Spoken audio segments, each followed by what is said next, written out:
ಪ್ರಕಾಶ್ ರೈ ಅವರ ಮೊದಲ ಪುಸ್ತಕ ಇರುವುದೆಲ್ಲವ ಬಿಟ್ಟು ಓದಿ ಮುಗಿಸಿದ ನಂತರ ಅದೇ ಗುಂಗಿನಲ್ಲಿ ಅವರ ಮತ್ತೊಂದು ಪುಸ್ತಕವನ್ನು ಕೈಗೆತ್ಕೊಂಡೆ. ಅದೇ ಅವರವರ ಭಾವಕ್ಕೆ.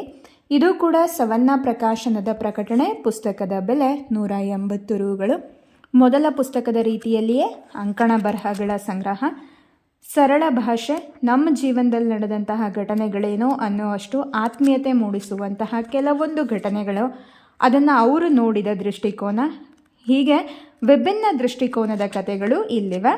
ಈ ಪುಸ್ತಕದಲ್ಲಿನ ಒಂದು ಲೇಖನ ಧರೆಯಿಂದ ಮುಗಿಲಿಗೇರಿದ ತಾರೆ. ಬೆಂಕಿಯ ವಲಯದಲ್ಲಿ ಸಿಲುಕಿಕೊಂಡು ಕರ್ಪೂರದಂತೆ ತ್ರಿದೇವಿಯ ಬದುಕು ಸಾವು. ಈ ಪ್ರಪಂಚದಲ್ಲಿ ಸೌಂದರ್ಯವೇ ತುಂಬ ಪರಿಣಾಮಕಾರಿಯಾದ ಶಿಫಾರಸು ಪತ್ರ ಎನ್ನುತ್ತಾರೆ. ಪ್ರಕೃತಿಯ ಆ ಶಿಫಾರಸು ಪತ್ರದೊಂದಿಗೆ ನಮ್ಮೆದುರು ನಿಂತರೂ ನಟಿಸಿದ ಕಥಾಪಾತ್ರಗಳೇ ಆಗಿಬಿಡುವ ತನ್ನ ಸಹಜ ಪ್ರತಿಭೆಯ ಶ್ರೀದೇವಿಯ ಅಸುರಬಲ ಇಲ್ಲದಿದ್ದರೆ 50 ವರ್ಷಗಳ ಕಾಲ ಜನರ ಮನಸ್ಸಿನಲ್ಲಿ ಉಳಿಯುತ್ತಿರಲಿಲ್ಲ. ಒಬ್ಬ ನಟಿಯ ನಿಜವಾದ ಸೌಂದರ್ಯವಿರುವುದು ಭಾವಪೂರ್ಣವಾದ ಅಭಿನಯದಲ್ಲಿ ಎಂದು ಅವರು ಅರ್ಥ ಮಾಡಿಕೊಂಡಿದ್ದರು. ಕೇವಲ ಸೌಂದರ್ಯದ ಗೊಂಬೆಯಾದರೆ ಇನ್ನೊಂದು ಸುಂದರ ಗೊಂಬೆ ಬಂದ ತಕ್ಷಣ ಜನ ತನ್ನನ್ನು ಮರೆತು ಬಿಡುತ್ತಾರೆ ಎಂಬ ಸತ್ಯದ ಕುರಿತು ಇದ್ದ ಅರಿವೇ ಆಕೆಯ ಯಶಸ್ಸಿನ ರಹಸ್ಯ. ಭಾರತದ ಸಿನಿಮಾ ಪ್ರಪಂಚವನ್ನು ದಕ್ಷಿಣ ಭಾರತದ ಸಿನಿಮಾ, ಬಾಲಿವುಡ್ ಸಿನಿಮಾ ಎಂದು 2 ಭಾಗವಾಗಿ ನೋಡುತ್ತೇವೆ. ಹಿಂದಿ ಭಾಷೆಯಲ್ಲಿ ಅಮಿತಾಬ್ ಬಚ್ಚನ್ ಸೂಪರ್ ಸ್ಟಾರ್ ಆದರೂ ದಕ್ಷಿಣ ಭಾರತದಲ್ಲಿಯೂ ಅದೇ ಮಟ್ಟದಲ್ಲಿ ಜನಪ್ರಿಯ ಎಂದು ಹೇಳಲಾಗದು. ದಕ್ಷಿಣ ಭಾರತದಲ್ಲಿ ಒಂದೊಂದು ಭಾಷೆಗೂ ಬೇರೆ ಬೇರೆ ಸೂಪರ್ ಸ್ಟಾರ್ಗಳು.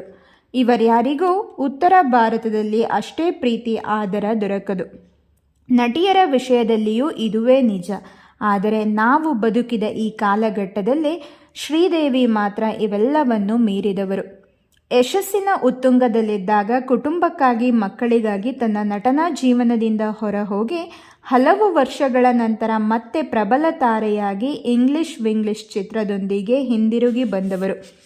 ಹಿಂದಿ, ತೆಲುಗು, ತಮಿಳು, ಮಲಯಾಳಂ ಎನ್ನದೇ ಎಲ್ಲ ಭಾಷೆಯ ರಸಿಕರು ಅವರನ್ನು ಮತ್ತೆ ಸ್ವಾಗತಿಸಿ ಸಂಭ್ರಮಿಸಿದರು. ಇಂಥ ಪ್ರೀತಿ, ಗೌರವ, ಮನ್ನಣೆ ಎಲ್ಲ ಕಲಾವಿದರಿಗೂ ಸಿಗುವುದಿಲ್ಲ.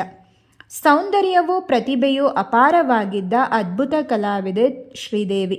ನನಗೂ ಆಕೆಗೂ ವಯಸ್ಸಿನಲ್ಲಿ ಅಷ್ಟೇನೂ ಅಂತರವಿಲ್ಲ. ಆದರೆ ನಾನು ಓದುತ್ತಿದ್ದಾಗ ನನ್ನ ವಯಸ್ಸಿನ ಎಲ್ಲ ಹುಡುಗರಿಗೂ ಶ್ರೀದೇವಿ ಅವರಂಥ ಪ್ರೇಯಸಿ ಸಿಗಬೇಕು ಎನ್ನುವುದು ಆಸೆಯಷ್ಟೇ ಅಲ್ಲ, ದೊಡ್ಡ ಕನಸೂ ಆಗಿತ್ತು. ಆ ಸೌಂದರ್ಯವನ್ನು ರಸಿಕನಂತೆ ನೋಡಬೇಕು ಎನ್ನುವುದಕ್ಕಿಂತ ಅದರ ದರ್ಶನ ಭಾಗ್ಯ ದೊರೆಯಬೇಕು ಎಂದು ಹಾತೊರೆಯುತ್ತಿದ್ದವು.